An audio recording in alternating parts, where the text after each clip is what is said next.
السلام علیکم، یہ چائنا ریڈیو انٹرنیشنل کی اردو سروس ہے۔ بیجنگ اسٹوڈیو سے اب تک کی خبروں کے ساتھ میں ہوں رضوان عباسی۔ سب سے پہلے اہم خبروں کا خلاصہ۔ شی جن پنگ کا چین اور ورلڈ انٹلیکچوئل پراپرٹی آرگنائزیشن کے درمیان تعاون کی 50ویں سالگرہ اور پبلسٹی ویک کی مرکزی تقریب کو مبارکباد کا خط۔ چینی ریسکیو ٹیم کو ترکی کے ریپبلک نوبل کنٹریبیوشن میڈل سے نوازا گیا۔ سلامتی کونسل کے اجلاس میں چین کا سوڈان میں تنازع کے دونوں فریقوں سے جلد از جلد جنگ بندی کا مطالبہ۔ اور اب خبریں تفصیل کے ساتھ۔ 26 اپریل کو صدر شی جن پنگ نے چین اور ورلڈ انٹلیکچوئل پراپرٹی آرگنائزیشن کے درمیان تعاون کی 50ویں سالگرہ اور پبلسٹی ویک کی مرکزی تقریب کو مبارکباد کا خط بھیجا۔ شی جن پنگ نے نشاندہی کی کہ گزشتہ 50 برسوں میں چین نے ہمیشہ بین الاقوامی کثیر الجہت انٹلیکچوئل پراپرٹی سسٹم کو ثابت قدمی کے ساتھ برقرار رکھا ہے۔ ورلڈ انٹلیکچوئل پراپرٹی آرگنائزیشن کے ساتھ اپنے تعاون کو مسلسل وسیع اور گہرا کیا ہے، جو کہ نتیجہ خیز رہا ہے۔ چین نے ہمیشہ دانشورانہ املاک کے تحفظ کو بہت اہمیت دی ہے۔ قانون کی حکمرانی کے تحت دانشورانہ املاک کے حقوق کے تحفظ کو مضبوط کیا ہے، ان کے انتظام کے نظام اور جدت طرازی اور کاروباری ماحول کو مسلسل بہتر بنایا ہے۔ چین ورلڈ انٹلیکچوئل پراپرٹی آرگنائزیشن کے ساتھ دوستانہ تعاون کو مزید گہرا کرنے اور مشترکہ طور پر وائپو گورننس سسٹم کی ترقی کو زیادہ منصفانہ اور معقول سمت میں فروغ دینے اور بنی نوع انسان کی فلاح و بہبود کو بہتر بنانے کا خواہاں ہے۔ 25 اپریل کو چین کے وزیر اعظم لی چیانگ نے چین آسیان تعاون برائے زرعی ترقی اور غذائی تحفظ کے سال کی افتتاحی تقریب کے لیے تہنیتی خط بھیجا۔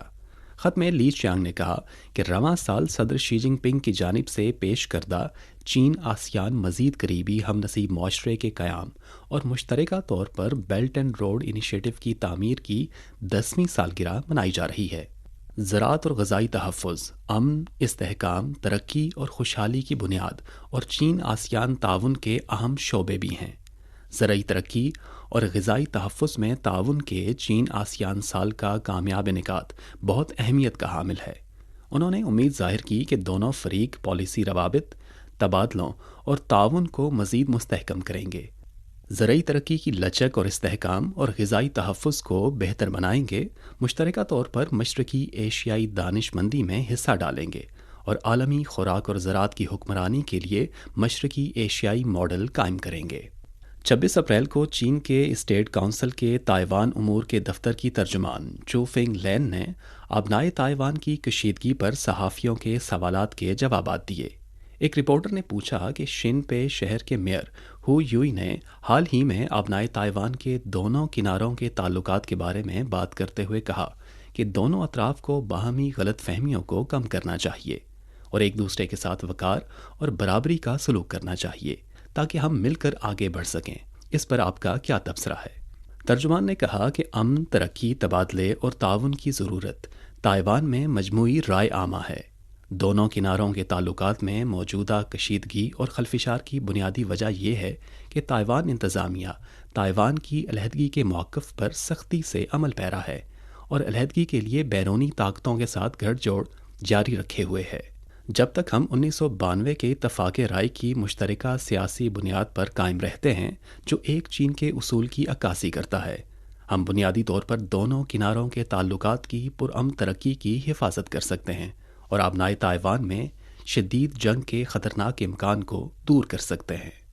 25 اپریل کو چین کی وزارت زراعت اور دیہی امور کی میزبانی میں پہلی اسمارٹ ایگریکلچر ایکسپو چین کے صوبہ شینڈونگ کے شہر وی فانگ میں شروع ہوئی۔ پہلی اسمارٹ ایگریکلچر ایکسپو میں اسمارٹ ایگریکلچر کی ترقی کی کامیابیوں اور دنیا کی جدید ٹیکنالوجیز پیش کرنے کے لیے 6 نمائشی علاقے بنائے گئے ہیں، جن میں smart agriculture exhibition area, digital village exhibition area اور food losses reduction technology exhibition area شامل ہیں۔ 25 اپریل کو ترکی کے صدارتی محل میں republic noble contribution medal award کی تقریب کا انعقاد کیا گیا۔ ترک صدر رجب طیب اردوان نے زلزلے سے بچاؤ میں حصہ لینے والے متعدد ممالک اور خطوں کی امدادی کارکنوں کو میڈلز پیش کیے۔ چائنا ریسکیو ٹیم کے کپتان وانگ مو نے چینی ریسکیو ٹیم کی جانب سے میڈل وصول کیا۔ یاد رہے کہ 6 فروری کو جنوبی ترکی میں تباہ کن زلزلہ آیا تھا، جس کے نتیجے میں بھاری جانی و مالی نقصان ہوا۔ چینی ریسکیو ٹیم نے ترکی میں زلزلے سے سب سے زیادہ متاثر ہونے والے صوبے ہاتھے میں سرچ اینڈ ریسکیو مشن کو انجام دینے کے لیے 308 افراد پر مشتمل 21 امدادی گروپس بھیجے تھے، جنہوں نے 7 لاکھ مربع میٹر سے زائد رقبے پر موجود 87 عمارات میں تلاش اور امداد کا کام کیا اور پھنسے ہوئے 6 افراد کو نکالا، جبکہ 11 لاشیں بھی تلاش کی۔ 25 اپریل کو فلسطین کے معاملے پر سلامتی کونسل کے کھلے اجلاس سے خطاب کرتے ہوئے اقوام متحدہ میں چین کے مستقل نمائندے چانگ جون نے عالمی برادری سے مسئلہ فلسطین کے جامع، منصفانہ اور دیر پا حل کو فروغ دینے کا مطالبہ کیا۔ انہوں نے کہا کہ سب سے پہلے تشدد اور اشتعال انگیزی کو مسترد کرنا ہوگا اور مشترکہ سلامتی تلاش کرنی ہوگی۔ گزشتہ ماہ میں اسرائیلی فوج اور پولیس نے متعدد بار مسجد اقصی پر دھاوا بول کر مسلمانوں کو مارا پیٹا اور وہاں سے نکال دیا، رمضان المبارک کے امن و سکون کو نقصان پہنچایا اور نئی کشیدگی کو جنم دیا۔ چین شہریوں کے خلاف تشدد کی تمام کارروائیوں کی مذمت کرتا ہے اور تمام فریقوں سے پرامن رہنے، تحمل سے کام لینے اور ہر قسم کی اشتعال انگیز الفاظ اور افعال کو روکنے کا مطالبہ کرتا ہے۔ دوسرا، یک طرفہ طور پر سٹیٹس کو کی تبدیلی کو ختم کرنا چاہیے اور بین الاقوامی قانون کی بالادستی کو برقرار رکھنا چاہیے۔ چوتھا، 2 ریاستی حل پر کاربند رہنا چاہیے اور امن مذاکرات کی بحالی کو فروغ دینا چاہیے۔ 25 اپریل کو اقوام متحدہ کی سلامتی کونسل نے سوڈان کی صورتحال کا فوری جائزہ لیا۔ چینی نمائندے نے سوڈان میں تنازع کے دونوں فریقوں پر زور دیا کہ وہ جلد از جلد جنگ بندی کریں، صورتحال کو مزید کشیدہ ہونے سے بچائیں اور سوڈان میں غیر ملکی اداروں اور اہلکاروں کو تحفظ دیں۔ انہوں نے بین الاقوامی برادری سے مطالبہ کیا کہ وہ سوڈان کی خود مختاری اور قائدانہ حقوق کا احترام کرے اور سوڈان اور علاقائی ممالک کے خدشات کو سنجیدگی سے سنے۔ اقوام متحدہ کے سیکرٹری جنرل اینتونیو گوتریس نے اس بات کو دہرایا کہ تنازعہ فوری طور پر ختم ہونا چاہیے۔ اقوام متحدہ میں چین کے مستقل مندوب چانگ جون نے کہا کہ سوڈان میں مسلح تنازع سے بڑی تعداد میں شہریوں کی ہلاکتیں ہوئی ہیں اور بنیادی ڈھانچے کو نقصان پہنچا ہے۔ چین تنازع کے دونوں فریقوں سے مطالبہ کرتا ہے کہ وہ ملک اور عوام کے مفادات کو اولیت دیں اور جلد از جلد جنگ بندی کریں تاکہ صورتحال مزید بگڑنے سے بچائی جا سکے۔ انہوں نے مزید کہا کہ بین الاقوامی برادری کو سوڈان کی خود مختاری کا احترام کرنا چاہیے اور سوڈان کے قومی حالات کے مطابق ادارہ جاتی انتظامات میں اس کی حمایت کرنی چاہیے۔ بیرونی طور پر نافذ کردہ حل اور مصنوعی طور پر ٹائم لائنز مقرر کرنے سے نقصان پہنچنے کا امکان ہے۔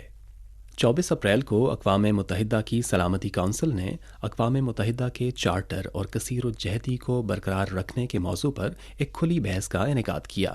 اجلاس میں اقوام متحدہ کے سیکرٹری جنرل اینتونیو گوتریس نے شرکت کی۔ اجلاس کی صدارت روسی وزیر خارجہ سرگئی لیوروف نے کی، جو اس وقت سلامتی کونسل کی صدارت کے فرائض انجام دے رہے ہیں۔